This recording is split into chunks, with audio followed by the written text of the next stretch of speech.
This is gonna blow your mind. Hello everyone, today we are diving deep into the dramatic collapse of the Soviet Union, an event that still sends shockwaves through the world today. Picture this, a superpower, a colossal force of ideology and military might, shattering into pieces. How did it happen? And more importantly, why should we care about the heated debates that took place in Moscow decades ago? The Soviet Union's collapse is far from just a historical footnote. It's a key to understanding the intricate international politics we navigate today. To grasp our current geopolitical reality, we must revisit the dramatic origins of its unraveling.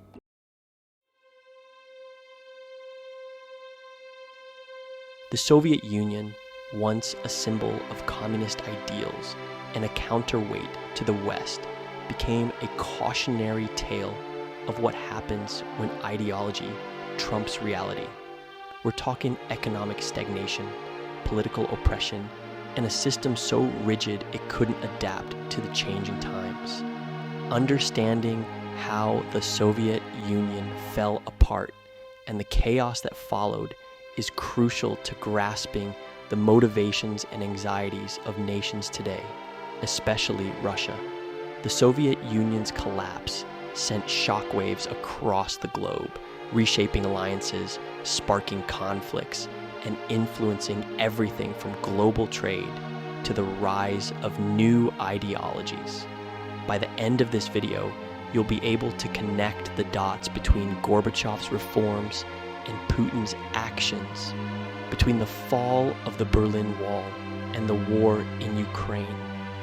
Get ready to see the world with a deeper understanding, because history, as they say, often repeats itself.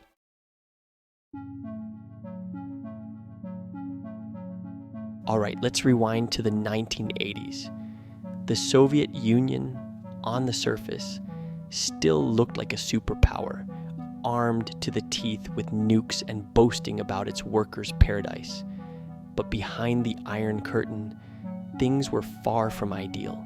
The Soviet economy, hamstrung by central planning and a focus on heavy industry, was struggling significantly.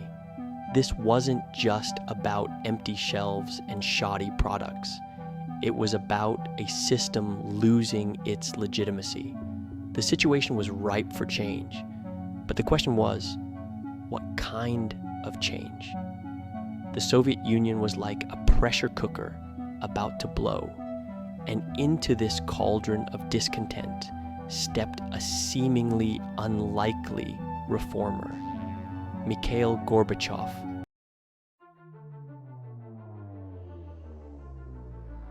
While the Soviet economy was in decline, cracks were appearing elsewhere too.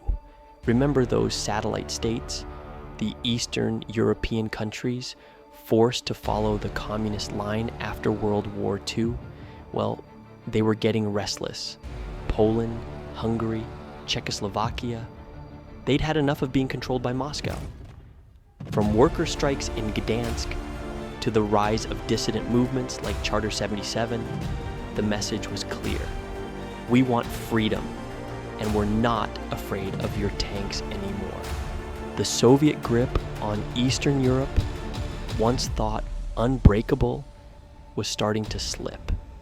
Within the Soviet Union itself, a new generation of thinkers, writers, and artists were questioning the status quo. Enter Mikhail Gorbachev, a relatively young and energetic leader who understood that the Soviet Union was in dire straits. He came to power in 1985 with a two-pronged plan, Perestroika and Glasnost, or restructuring and openness. Gorbachev's idea was to introduce some economic reforms, loosen the reins on censorship, and allow a bit more freedom of expression. He hoped this would appease the growing discontent and revitalize the stagnant Soviet system. What Gorbachev didn't anticipate was the sheer force of the pent-up frustrations he'd unleashed. With a little bit of freedom, people wanted more, a lot more. The Soviet Union, instead of being revitalized, was starting to show signs of significant strain.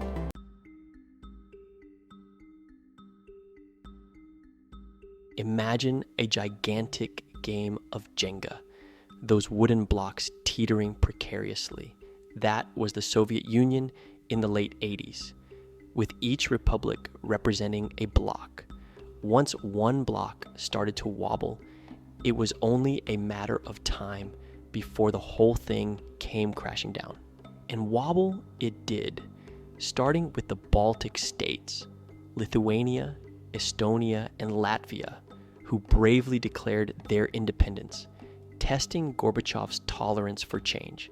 By 1991, with a quiet end rather than a dramatic one, the Soviet Union officially dissolved, leaving in its wake 15 newly independent nations, each grappling with its own set of challenges and opportunities. The world watched in awe and apprehension as a superpower, a nuclear-armed behemoth, simply ceased to exist.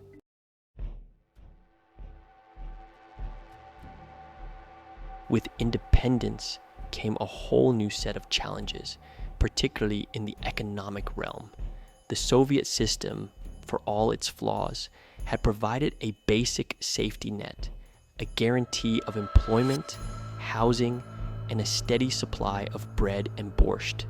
With its collapse, that safety net vanished, leaving millions in a state of uncertainty and hardship. Amidst the economic chaos, a new breed of opportunists emerged, the oligarchs.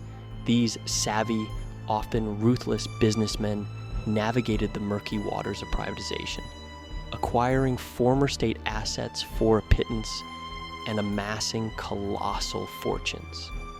The rise of the oligarchs, while enriching a select few, did little to alleviate the suffering of the masses.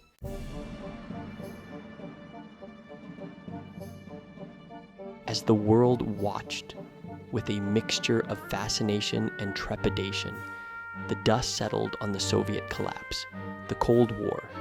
That decades-long ideological standoff between East and West was finally over. But what would replace it? Nobody. Not even the so-called experts had a clear answer. The geopolitical chessboard had been overturned. The old rules no longer applied. NATO, the Western military alliance, faced an existential crisis. Who was the enemy now? The post-Soviet world was a volatile mix of hope and uncertainty. The collapse of the Soviet Union wasn't just a historical event. It was a seismic shift in the global order, the aftershocks of which are still being felt today.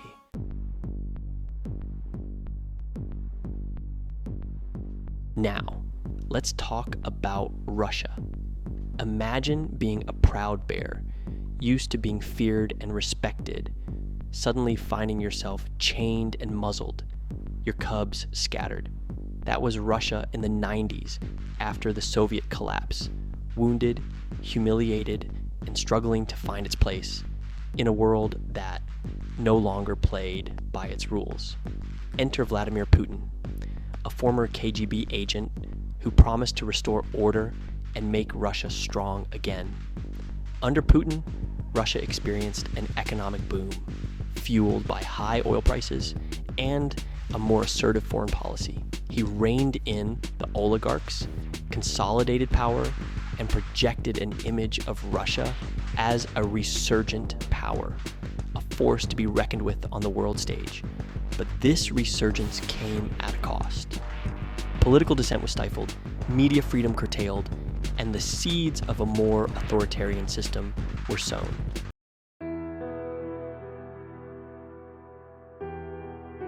To understand Putin's Russia, we need to look beyond the present and delve into the ghosts of its Soviet past. For many Russians, the collapse of the USSR wasn't just the fall of a political system. It was a national tragedy, a loss of identity and influence on a grand scale. Putin himself called the Soviet collapse the greatest geopolitical catastrophe of the 20th century. Many Russians, especially older generations, yearn for the days when the Soviet Union commanded respect, when its voice carried weight in global affairs. This nostalgia for a lost empire, for a time when Russia was a top dog, is a powerful force in Russian politics, one that Putin has skillfully exploited. He's cherry-picking elements of the Soviet past, the emphasis on strong leadership, the cult of victory in World War II, the suspicion of the West, and weaving them into his own brand of authoritarian nationalism.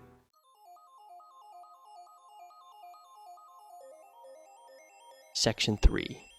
Fortress Russia: How Fear and Nationalism Shape Foreign Policy. Russia, under Putin, views the world as a zero-sum game. For Russia to win, someone else has to lose. This siege mentality, this sense of being surrounded by enemies, is deeply rooted in Russian history.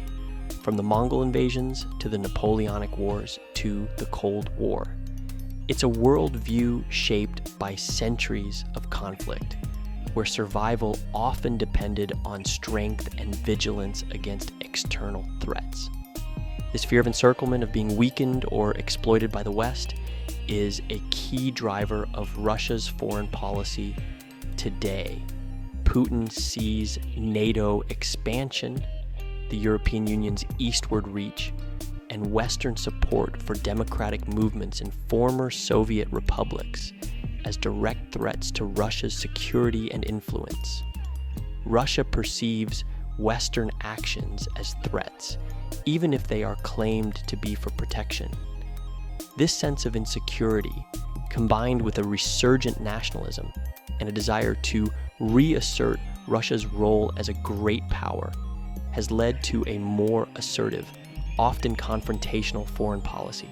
From the annexation of Crimea to meddling in Western elections, to propping up authoritarian regimes, Russia under Putin is throwing its weight around, testing the limits of what it can get away with.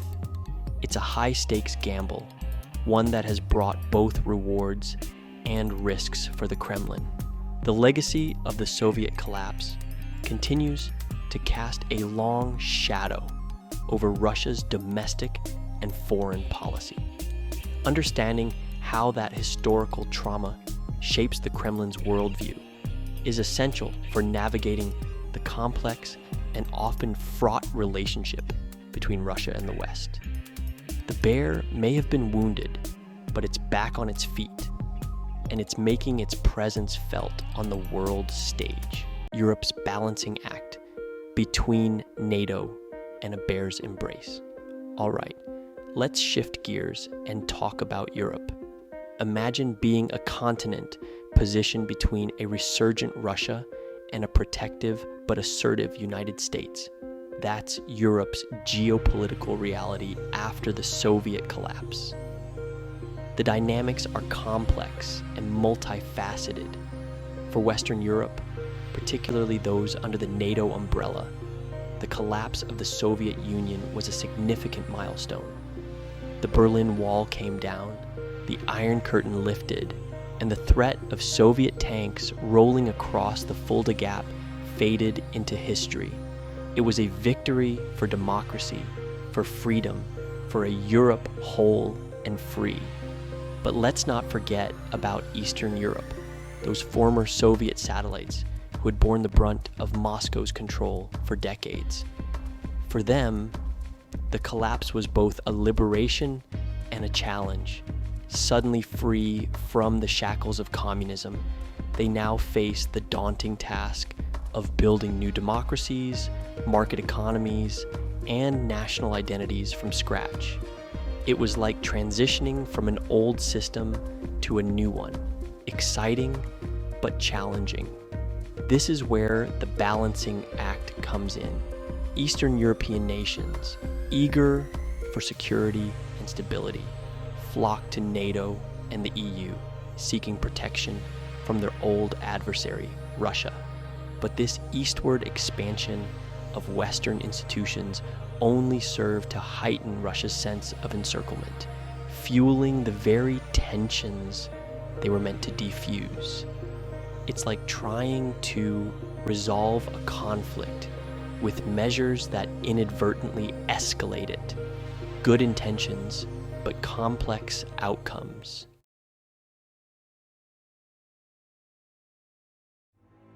Now, let's talk about the United States. With the Soviet Union out of the picture, the US emerged from the Cold War as the world's sole superpower, the undisputed leader in the global arena.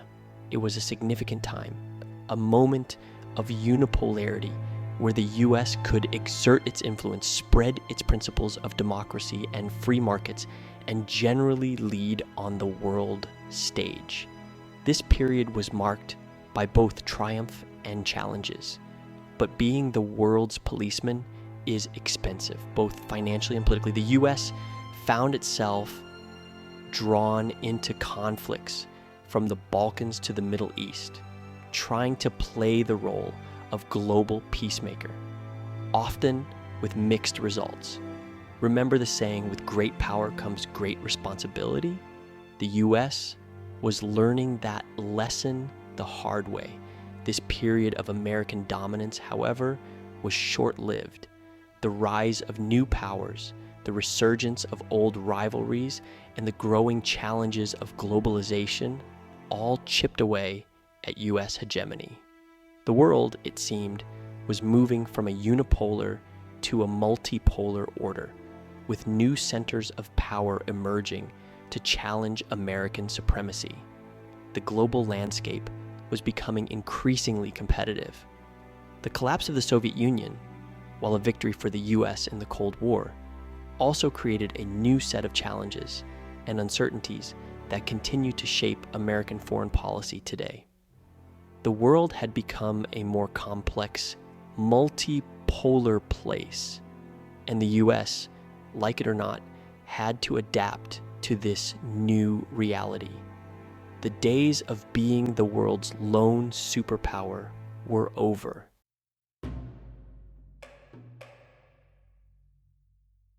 But while the US was busy doing its victory dance, a sleeping giant in the East was starting to stir. China, once dismissed as a poor, underdeveloped nation, had been quietly watching, learning, and biding its time. The collapse of the Soviet Union, far from deterring China from its communist path, served as a cautionary tale, a lesson in what not to do. Instead of collapsing under its own weight, China embarked on an unprecedented economic transformation, embracing market reforms while maintaining a tight grip on political power. It was a delicate balancing act, one that proved remarkably successful. China's economy boomed, lifting millions out of poverty and transforming the country into a global economic powerhouse, a force to be reckoned with. This economic rise inevitably translated into geopolitical clout. China began asserting itself on the world stage, challenging the US-led order and forging its own path. From trade deals to military modernization to its Belt and Road Initiative, China was making its presence felt, not just in its own backyard, but across the globe. The dragon had awakened, and it was determined to secure a place at the table.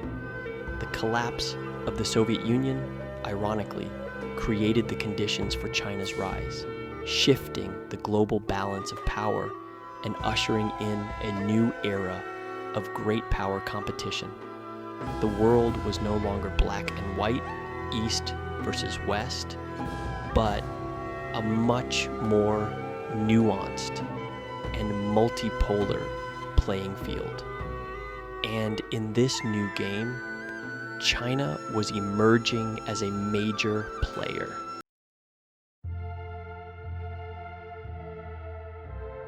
So there you have it, a crash course in the rise and fall of the Soviet Union and its ripple effects on the world today. We've seen how a superpower, seemingly invincible, crumbled under the weight of its own contradictions, leaving behind a void that continues to shape global politics. It's a story of hubris, of ideology gone wrong, and the enduring human desire for freedom and self-determination. But it's also a story that's still being written. The collapse of the Soviet Union wasn't an end, but a beginning, a messy and unpredictable transition to a new world order. The ghosts of that empire, the geopolitical rivalries, the ideological struggles, the echoes of past traumas continue to haunt us, shaping the decisions of leaders and the destinies of nations. Understanding the Soviet collapse and its enduring legacy isn't just an academic exercise. It's essential for anyone who wants to make sense of the complexities of our world today. It's about connecting the dots between past and present, between the fall of the Berlin Wall and the war in Ukraine, between the rise of Putin and the resurgence of nationalism across the globe. It's about recognizing that history, far from being a dusty old textbook subject, is a living, breathing force that shapes our present and influences our future. It's about learning from the mistakes of the past, but also recognizing that the future is not preordained, that we have the power to shape it through our choices and actions.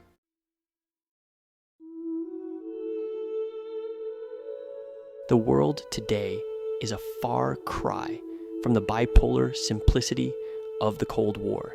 It's a world of shifting alliances, rising powers, and interconnected challenges that defy easy solutions. But amidst this complexity, the lessons of the Soviet collapse offer valuable insights for navigating the uncharted waters of the 21st century. One key takeaway is the importance of understanding history, of recognizing that today's conflicts and rivalries are often rooted in the past, whether it's the unresolved tensions of the post-Soviet space or the legacy of colonialism in Africa and the Middle East. History matters. It shapes perceptions, fuels grievances, and influences the calculations of leaders. Another crucial lesson is the need for empathy, for seeing the world through the eyes of others, even those we might consider adversaries. The Soviet Union's demise wasn't just a victory for the West. It was a traumatic experience for millions who lost their country, their livelihoods, and their sense of identity. Understanding these perspectives is crucial for building bridges, fostering dialogue, and finding common ground. The collapse of the Soviet Union, while a momentous event, was not the end of history. It was merely a turning point, a reminder that change is inevitable, that empires rise and fall, and that the future is ours to shape. By learning from the past, embracing complexity, and engaging with the world with both wisdom and humility, we can navigate the challenges ahead and build a more peaceful and prosperous future for all. And on that note, we conclude this historical analysis. Remember, history isn't just about dates and events. It's about understanding the forces that shape our world and using that knowledge to create a better future. So stay curious, stay informed, and keep asking those important questions. See you in the next video.